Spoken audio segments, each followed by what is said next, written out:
வணக்கம். இன்றைய முக்கிய செய்திகள். புதுச்சேரி மாநிலம் காரைக்காலில் லட்சிய ஜனநாயக கட்சியில் நிர்வாகிகள் ஆலோசனைக் கூட்டம் சிறப்பாக நடைபெற்றது. இந்த நிர்வாகிகள் சந்திப்பு கூட்டம் லட்சிய ஜனநாயக கட்சியின் தலைவர் ஜோஸ் சார்லஸ் மார்டின் அவர்களின் தலைமையில் நடைபெற்றது. மகளிர் அணி மற்றும் நிர்வாகிகள் ஒவ்வொருவராக அறிமுகம் செய்து கொண்டு காரைக்கால் மாவட்டத்தில் நிலவும் பிரச்சினைகள் குறித்து தெரிவித்தனர். கட்சியின் தலைவர் ஜோஸ் சார்லஸ் மார்டின் அவர்கள் அனைத்து பிரச்சினைகளுக்கும் உடனடியாக நிறைவேற்றி தருவதாக உறுதியளித்தார். பின்னர் ஆலோசனை கூட்டத்திற்கு வந்த மகளிர்கள் கட்சி தலைவர்கள் சார்லஸ் மார்டினுடன் புகைப்படம் எடுத்து மகிழ்ந்தனர். அருகில் நின்று எங்களது குறைகளை கேட்டறிந்த இவ்வளவு எளிமையான தலைவர் எங்களுக்கு கிடைத்ததில் பெருமிதம் கொள்வதாக தெரிவித்தனர். புதுச்சேரி மாநிலம் காரைக்கால் மாவட்ட வடக்கு தொகுதிக்குட்பட்ட லட்சிய ஜனநாயக கட்சியின் வடக்கு கிளை அலுவலகம் சிங்காரவேலர் சாலையில் திறந்து வைக்கப்பட்டது.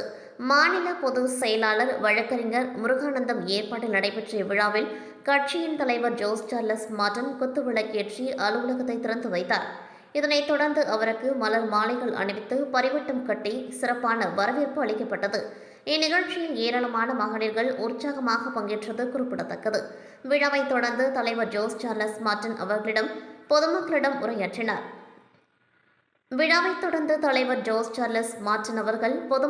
உரையாற்றினார். அப்பொழுது இலங்கை அரசால் சிறைப்பிடிக்கப்படும் தமிழகம் மற்றும் புதுச்சேரி மீனவர்களை மீட்பது தொடர்பாகவும் பறிமுதல் செய்யப்பட்ட விசைப்படகுகளை விடுவிப்பது தொடர்பாகவும் கட்சி சார்பில் தீவிர நடவடிக்கைகள் எடுத்து வருவதாக தெரிவித்தார். மேலும் இலங்கைக்கு வழக்கறிஞர் விசா பெற்று நீதிமன்றத்தில் நேரடியாக வாதாடும் முயற்சிகளும் மேற்கொள்ளப்பட்டு வருகின்றன என்றார். காரைக்காலில் கந்துவட்டி கொடுமையால் ஏழை மற்றும் நடுத்தர மக்கள் பெரிதும் பாதிக்கப்பட்டுள்ளதாகவும் கந்துவட்டியை முற்றிலும் தடுக்க உச்ச நீதிமன்றத்தில் பொதுநல வழக்கு தொடரப்படும் என்றும் அவர் கூறினார். புதுச்சேரி யூனியன் பிரதேசமாக இருப்பதால் மத்திய அரசின் ஒத்துழைப்புடன் வளர்ச்சி திட்டங்களை செயல்படுத்த முடியும் என்றும் மக்களின் நலனுக்காக கூட்டணி கட்சிகளுடன் இணைந்து செயல்பட தயார் என்றும் தெரிவித்தார். இறுதியாக வடக்கு தொகுதி மக்களும் கட்சிக்கு ஆதரவு மற்றும் ஒத்துழைப்பு அளிக்க வேண்டும் என அவர் கேட்டுக்கொண்டார்.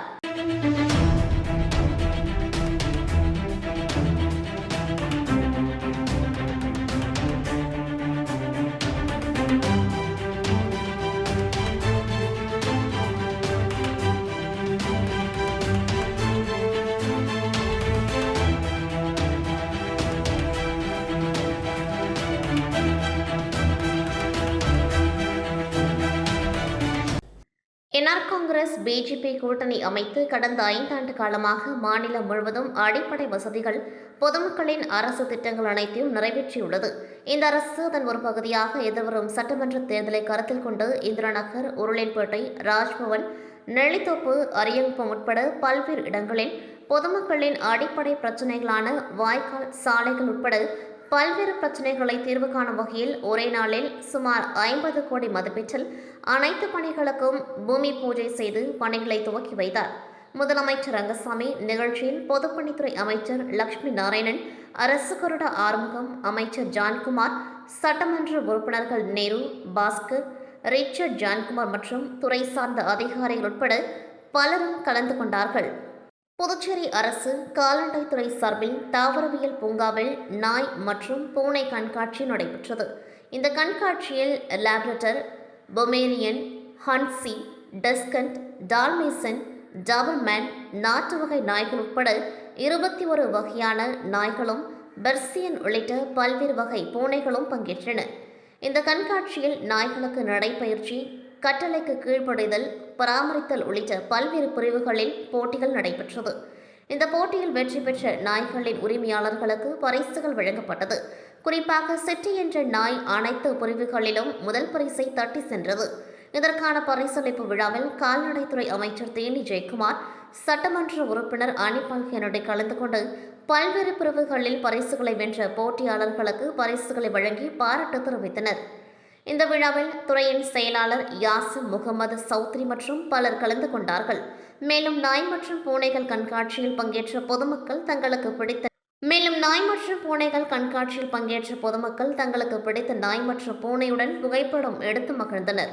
லட்சிய ஜனநாயக கட்சி தலைவர் ஜோஸ் சார்லஸ் மார்டின் ஆணைப்படி புதுச்சேரி மாநிலம் உழவர்கரை தொகுதியைச் சேர்ந்த மகளிர் சுய உதவி தொழில் புரிய 25 மகளிருக்கு தலா ரூபாய் 10,000 வீதம் ரூபாய் 2,50,000 உதவித்தொகை வழங்குவதற்கான மனுக்கள் பெறப்பட்டு அதற்கான பரிசீலனை மற்றும் நேர்காணல் நடைபெற்றது.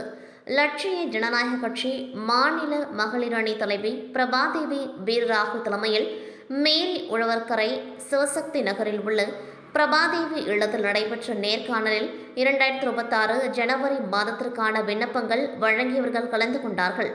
இதில் அவர்களது விண்ணப்பங்கள் பரிசீலனை செய்து நேர்காணல் நடத்தப்பட்டது. பின்னர் இவர்களுக்கான நிதி உதவி விரைவில் வழங்கப்பட உள்ளது. எல்ஜிகே மகளிர் அணி துணைத் தலைவிகள் வழக்கறிஞர் கிருத்திகா தேவி, ஓய்வு பெற்ற செவிலியர் பங்காரு அம்மாள், லட்சிய ஜனநாயக கட்சி மகளிர் அணி மாநில செயலாளர் சங்கீதா, பேராசிரியர் ராஜேஸ்வரி ஆகியோர் நேர்காணல் செய்தனர். புதுச்சேரி அரசு வேளாண் மற்றும் விவசாயிகள் நலத்துறை பண்ணை தகவல் ஆலோசனை மையம் தொண்டமானத்தில் ஆத்மா திட்டத்தின் கீழ் கொல்லைப்புற கோழி வளர்ப்பு குறித்த செயல் விளக்கம் இன்று நடைபெற்றது. இந்நிகழ்ச்சியில் தொண்டமானத்தம் வேளாண் அலுவலர் சங்கரதாஸ் அவர்கள் இந்த செயல் விளக்கத்தின் மூலம் மகளிர் வேளாண் விளைபொருள் குழு எவ்வாறு வருவாய் பெருக்குவது என்பது குறித்து விரிவாக எடுத்துரைத்தார். இந்நிகழ்ச்சியில் தொண்டமானத்தம் பகுதியைச் சேர்ந்த 3 மகளிர் வேளாண் விளைபொருள் மற்றும் கூடப்பாக்கத்தை சார்ந்த ஒரு மகளிர் வேளாண் விளைபொருள் குழுவிற்கு தலா 2 நாட்டு கோழி குஞ்சுகள் வழங்கப்பட்டது. இந்த நிகழ்ச்சியில் தொண்டமானத்தம் மற்றும் கூடப்பாக்கத்தை சார்ந்த 80 மகளிர் வேளாண் விளைபொருள் குழு பயனடைந்தனர். இந்நிகழ்ச்சியில் ஸ்ரீ மணக்குள விநாயகர் வேளாண் கல்லூரியில் இறுதி ஆண்டு பயிலும் மாணவிகள் கலந்து கொண்டார்கள். இந்த நிகழ்ச்சியின் முடிவில் தொண்டமானத்தம் ஆத்மா திட்ட மேலாளர் ரமேஷ் அனைவருக்கும் நன்றி கூறினார். விவிபி நகரில் உள்ள புதுச்சேரி பொது ஊழியர்கள் கூட்டுறவு கடன் சங்கத்தின் சார்பாக மற்றும் 12ஆம் வகுப்பு பொதுத் தேர்வில் வெற்றி பெற்ற சங்க உறுப்பினர்களின் குழந்தைகளுக்கு பரிசு மற்றும் ஊக்கத்தொகை வழங்கும் விழா லெனின் வீதி கீர்த்தி மஹாலில் நடைபெற்றது. தலைவர் பிரபாகரன் வரவேற்புரை வழங்கி சிறப்பு விருந்தினர்களை கௌரவித்தார். இவ்விழாவிற்கு முதுநிலை காவல் கண்காணிப்பாளர் கலைவாணன், கூட்டுறவு சங்கங்களின் பதிவாளர் இளங்கோவன், இணைப்பதிவாளர், துணை பதிவாளர், கூட்டுறவு அதிகாரி ஆகியோர் கலந்து கொண்டு ஒவ்வொரு பிரிவிலும் முதல் 3 இடங்களை படித்த மாணவ மாணவியருக்கும் முறையே ரூபாய் 10,000, 7,000, 5,000 வழங்கி பாராட்டினர். மேலும் பெற்ற 271 மாணவ மாணவியர்களுக்கும் ரூபாய் 2,000 ஊக்கத்தொகை வழங்கி பாராட்டினர். துணைத் தலைவர் ஆறுமுகம், சங்க செயலர் குப்புராமன் மற்றும் இயக்குநர்கள் மருதாச்சலம், இளங்கோவன், கணேஷ், பெருமாள், லக்ஷ்மணன், பூவு வசந்தராஜன், ராஜேந்திரன், புஷ்ப சந்துரு ஆகியோர் கலந்து கொண்டு சிறப்பித்தனர். இயக்குநர் மணிகண்டன் விழாவினை தொகுத்து வழங்கினார். விழா ஏற்பாடுகளை சங்க பணியாளர்கள் சிறப்பாக செய்திருந்தனர். புதுச்சேரியில் அதிகமான கிறிஸ்தவ வாக்குகள் உள்ள தொகுதிகளை கணக்கிட்டு மதசார்பற்ற கட்சியுடன் கூட்டணி அமைத்து தேர்தலை சந்திக்க கிறிஸ்தவ அமைப்புகள் தீர்மானம் நிறைவேற்றியுள்ளன. அரசியலில் கிறிஸ்தவர்கள் பங்கீடு குறித்து கலந்தாய்வு கூட்டம் புதுச்சேரியில் நடைபெற்றது. இக்கூட்டத்தில் பங்கு தந்தை தேவ சகாயராஜ், மக்கள் மேம்பாட்டு கழக தலைவர் இருதயம் வல்லரசு, கிறிஸ்தவ பாதுகாப்பு இயக்க தலைவர் பிராங்க்லின் பிரான்சுவா உட்பட பலரும் கலந்து கொண்டார்கள். இக்கூட்டத்தில் மக்கள் மேம்பாட்டு கழகம், அனைத்து கிறிஸ்தவ ஊழியர்கள் சங்கம், அகில இந்திய கிறிஸ்தவ முன்னேற்ற கழகம், கிறிஸ்தவ வாழ்வுரிமை இயக்கம், தலித் கிறிஸ்தவ விடுதலை இயக்கம், வன்னிய கிறிஸ்தவர் சங்கம் உட்பட பல்வேறு அமைப்பினர் இதில் கலந்து கொண்டார்கள். இந்த கூட்டமைப்பு புதுச்சேரியில் 2026ஆம் ஆண்டு சட்டமன்ற தேர்தலில் மக்கள் மேம்பாட்டு கழகம் சார்பாக தேர்தலில் போட்டியிடுவது என்று முடிவு செய்யப்பட்டுள்ளது. மதசார்பற்ற கூட்டணியில் போட்டியிட வாய்ப்பு கேட்பது, புதுச்சேரியில் அதிகமான கிறிஸ்தவ வாக்குகள் உள்ள தொகுதிகளை கணக்கிட்டு மதசார்பற்ற கட்சியுடன் கூட்டணி அமைத்து தேர்தலை சந்திப்பது என்று முடிவு செய்யப்பட்டது.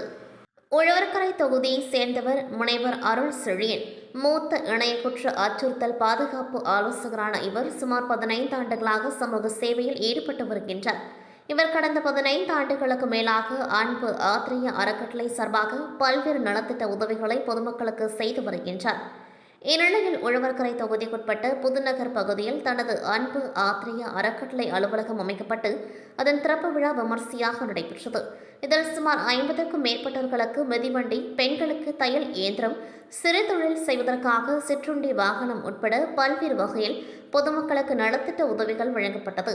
இதனைத் தொடர்ந்து செய்தியாளரை சந்தித்த அறக்கட்டளை தலைவர் முனைவர் அருள் செழியன் கூறுகையில், கடந்த 15 ஆண்டுகளாக உழவர்கரை தொகுதியை சார்ந்த மக்களுக்கு என்னால் முடிந்த உதவிகளை நான் செய்து வருகின்றேன்.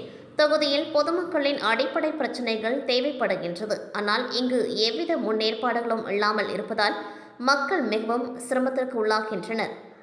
இதனை கருத்தில் கொண்டு எதிர்வரும் தேர்தலில் நிச்சயமாக போட்டியிடப் போவதாக கூறினார். இத்துடன் செய்திகள் நிறைவடைகின்றது. நன்றி, வணக்கம்.